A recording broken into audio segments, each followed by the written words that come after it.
జనవరి month current affairs ని MCQ pattern లో నేను రెడీ చేసి పెట్టాను. దానికి ట్రిక్ తో ఎలా గుర్తుపెట్టుకోవాలో నేర్చుకోబోతున్నాం. ఎక్కడ ట్రిక్ అవసరమో అక్కడ ట్రిక్ చెప్తాను. ఎక్కడ నార్మల్ గా మనం గుర్తుపెట్టుకోవాలో అది గుర్తుపెట్టుకోవచ్చు.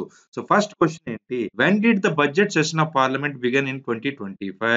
జనవరి 1, 2025, January 31, 2025, February 1, 2025, February 10, 2025. Answer January 31, 2025. ఎలా గుర్తుపెట్టుకోవాలి? ఒకవేళ ఎగ్జామ్ లో ఈ క్వశ్చన్ వచ్చిందంటే, ఫర్ ఎగ్జాంపుల్ మనం ప్రతి నెల ఫస్ట్ సాలరీ వస్తది కదా! జనరల్‌గా గవర్నమెంట్ ఆఫీసర్స్ గాని, గవర్నమెంట్ జాబ్‌లో ఎవరైతే ఉన్నారో ప్రైవేట్ జాబ్‌లో ప్రతి నెల 1 తారీఖున సాలరీ వస్తుంది. సో 31ని మనం ఏం చేస్తాం? మన జానుతో డిస్కస్ చేస్తాం. నెక్స్ట్ బడ్జెట్ ఎలాగుండాలి? సాలరీ దొరికిన తర్వాత మనం ఎక్కడెక్కడ ఏ అమౌంట్ ఎలాగ అలోకేట్ చేయాలి? జానుతో డిస్కస్ చేస్తాం అనగానే మీకు జనవరి 1 తారీఖు ముందు కాబట్టి 31. జనవరి 31. ఈ విధంగా మీరు సింపుల్‌గా when did the budget session of parliament begin in 2025 అంటే జనవరి 31, 2025 ఈజీగా ఆన్సర్ చేయొచ్చు.